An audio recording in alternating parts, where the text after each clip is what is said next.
Hello everyone.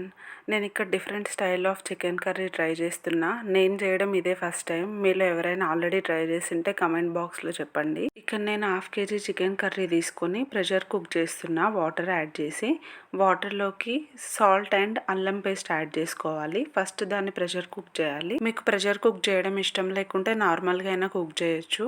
Chicken cook అవ్వడానికి సరిపడా water add చేశాక నేను half spoon of salt add చేసా. అండ్ నేను చికెన్ని పసుపు వేసి క్లీన్ చేశాను, అందుకే ఎల్లోయిష్గా ఉంది. బట్ మీరు ప్రెషర్ కుక్ చేసేటప్పుడు పసుపు వేయాల్సిన అవసరం లేదు. ఇక్కడ 1 ఫుల్ స్పూన్ ఆఫ్ అల్లం పేస్ట్ యాడ్ చేసా. ఇంకా 1 to 2 విజిల్స్కి కుక్ అయిపోతుంది ఆల్మోస్ట్. నేను కూడా ఈ కర్రీ ఫస్ట్ టైం ట్రై చేస్తున్నా. నువ్వే ఫస్ట్ టైం ట్రై చేసి మా మీద ఎందుకు ప్రయోగం చేస్తున్నావు వీడియో పెట్టి అనుకోకండి. కర్రీ చాలా అంటే చాలా ఎమ్మిగా కుదిరిండే. మేము తిని కూడా 10 days అవుతుంది. మేము సేఫ్గానే ఉన్నాము. ఇది నేను హైదరాబాద్ వెళ్ళక ముందు చేసిన వీడియో. ఇప్పుడు ఎడిట్ చేసి పోస్ట్ చేస్తున్నా. సో మీరు సేఫ్గా ట్రై చేయొచ్చు. ఇక్కడ నేను 1 onion and 2 big tomatoes cut చేసి పెట్టేసుకుంటున్నా కర్రీ కోసము. ఇప్పుడు కడాయిలో ఆయిల్ యాడ్ చేసుకొని షాజీరా, మిర్చి, బేలీఫ్, మసాలా చెక్క, మిరియాలు, లవంగాలు, ఈ స్పైసెస్ ఉంటాయి కదా అవి యాడ్ చేసేసుకోవాలి. ఈ స్పైసెస్ అన్నీ ఆయిల్లో ఫ్రై అయిన తర్వాత మనం కట్ చేసి పెట్టుకున్న ఆనియన్ని ఆయిల్లోకి యాడ్ చేయాలి. మనం ఇన్స్టాగ్రాము, ఫేస్బుక్ స్క్రోల్ చేస్తుంటే ఈ చికెన్ వీడియో కనిపించిందని చెప్పి హాఫ్ కేజీ చికెన్ తీసుకొని వచ్చిండు ఆ రోజు ఇంటికి. నెక్స్ట్ ఆనియన్స్లోకి half spoon salt and half spoon అల్లం పేస్ట్ యాడ్ చేయాలి. మనం ఆల్రెడీ 1 ఫుల్ స్పూన్ ఆఫ్ అల్లం పేస్ట్ చికెన్ని బాయిలింగ్కి పెట్టిన ప్రెషర్ కుక్కర్లో వేసినాం కాబట్టి అంతకు మించి ఎక్కువ యాడ్ చేయాల్సిన అవసరం లేదు. నెక్స్ట్ హాఫ్ స్పూన్ ఆఫ్ పసుపు యాడ్ చేసినాము. ఇందాక మనం వేసిన సాల్ట్ ఓన్లీ ఆనియన్ ఫ్రై అవ్వడానికి ఒక పించ్ ఆఫ్ సాల్ట్ వేసినాం అంతే. ఇక్కడ చికెన్ రెడీ అయిపోయింది 2 విజిల్స్ తర్వాత.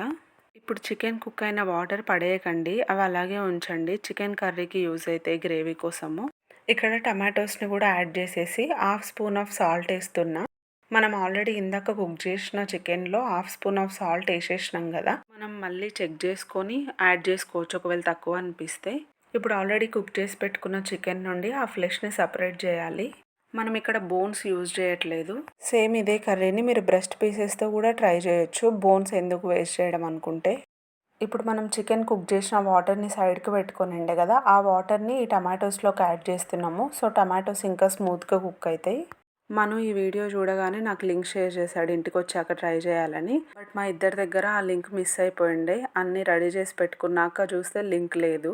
సో ఇంకా మను గైడ్ చేస్తుంటే నేనే ట్రై చేసా. బట్ చాలా అంటే చాలా ఎమ్మిగా కుదిరింది. ఇక్కడ మనం రెడీ చేసి పెట్టుకున్న చికెన్ని టమాటోస్లోకి యాడ్ చేసేయాలి. ఇంకా ఇప్పుడు నేను యాడ్ చేసే చిల్లీ పౌడరు మాకు న్యాచురల్గా పొలంలో వండిన మిరపకాయలతో పట్టించిన పౌడరు. సో బాగానే స్పైసీ ఉంటుంది. మీరు మీ దగ్గర ఉన్న చిల్లీ పౌడర్ని బట్టి యాడ్ చేసుకోండి. నేను ఇక్కడ almost 1 to 2 spoons of chilli powder add చేస్తున్నా. మేము కొంచెం స్పైసీగానే తింటాము. మీరు మీ స్పైస్ లెవెల్ని బట్టి యాడ్ చేసుకోండి. ఎందుకంటే మనం ఆల్రెడీ 2 గ్రీన్ చిల్లీ కూడా యాడ్ చేసినాము. సో మీ స్పైస్ లెవెల్ని బట్టి మీరు యాడ్ చేసుకోండి. మను ఈ వీడియో లింక్ మిస్ చేసినా కూడా బాగానే గైడ్ చేసిండు. కర్రీ చాలా ఎమ్మిగా కుదిరింది. అండ్ నేను ఇక్కడ 1 spoon of chicken masala add చేస్తున్నా. అండ్ ఇది హోమ్ మేడ్ చికెన్ మసాలా, నేనే ఇంట్లో ప్రిపేర్ చేసా. ఇప్పుడు ఈ స్పైసెస్ అన్ని చికెన్కి పట్టేలా రోస్ట్ చేయండి. మీలో ఎవరైనా first time chicken or mutton curry try చేస్తుంటే డైరెక్ట్ వాటర్ యాడ్ చేయకండి. ఫస్ట్ ఆ మసాలాస్తో కర్రీని కుక్ అవ్వనివ్వండి. అప్పుడు వాటిలోంచి వచ్చే వాటరే ఆ కర్రీకి సరిపోతుంది. ఇన్ కేస్ సరిపోలేదు, గ్రేవీ కర్రీ చేసుకోవాలనుకుంటేనే వాటర్ యాడ్ చేసుకోండి. చికెన్ కర్రీని ప్రెషర్ కుక్కర్లో కుక్ చేస్తే కంటే నార్మల్గా కుక్ చేస్తేనే టేస్టీ అనిపిస్తుంది నాకు పర్సనల్లీ. ఇప్పుడు మనం సైడ్కి పెట్టుకున్న వాటర్ ఉన్నాయి కదా, చికెన్ కుక్ అయిన వాటర్, అవి కర్రీలోకి యాడ్ చేస్తున్నాము. మీకు కావాల్సిన గ్రేవీ కన్సిస్టెన్సీని బట్టి మీరు యాడ్ చేసుకోండి. మీకు బాగా లిక్విడ్ లాగా కావాలంటే ఇంకొంచెం అయినా యాడ్ చేసుకోవచ్చు. ఇంకా లిడ్ పెట్టేసి ఒక 5 to 10 minutes కుక్ చేసేయండి. మీరు ఈ కర్రీని చపాతీ ఆర్ జొన్న రొట్టె ఆర్ పరోటా, ఈ 3 కాంబినేషన్స్తో ట్రై చేయండి. చాలా అంటే చాలా ఎమ్మె ఉంటుంది. బట్ మాకు ఆ రోజు టైం లేకుండే, లగేజ్ ప్యాక్ చేసుకోవాలి. నెక్స్ట్ డేనే హైదరాబాద్ వెళ్ళాలనుకున్నాం. మను కూడా సడన్గా తీసుకొని వచ్చిండే కదా, మాకు టైం సెట్ అవ్వలేదు. మేము ఇంకా ప్లెయిన్ రైస్ తోటే తినేసినాము. రైస్తో కూడా బాగుండే, బట్ మాకు పర్సనల్లీ అనిపించింది రోటీస్తో బాగుంటుంది ఇంకా అని. అండ్ నేను ఇక్కడ 1 ఫుల్ స్పూన్ ఆఫ్ ధనియాల పొడి యాడ్ చేస్తున్నా. నేను ఇక్కడ చిన్న స్పూన్తో చూపిస్తున్నా, అందుకే 2 times వేసిన. ఇక్కడ 1 teaspoon ఆఫ్ ధనియాల పొడి యాడ్ చేసుకోవచ్చు. హాఫ్ కేజీనే కాబట్టి సరిపోతుంది ఆల్మోస్ట్. మీకు ఇన్ కేస్ కోకోనట్ ఫ్లేవర్ నచ్చుతుంది అంటే కోకోనట్ పౌడర్ కూడా యాడ్ చేసుకోవచ్చు, డ్రై కోకోనట్ పౌడర్. బట్ నాకు ఈ కర్రీకి డ్రై కోకోనట్ పౌడర్ అంత మస్ట్ అనిపించలేదు, సో నేను యాడ్ చేయలేదు ఇక్కడ. ఇంకా కొత్తిమీర యాడ్ చేసేసి ఒక 1 మినిట్ ఉంచేసి ఫ్లేమ్ ఆపేయండి. ఇంకా మన కర్రీ రెడీ అయిపోయింది. And thank you so much for watching this vlog.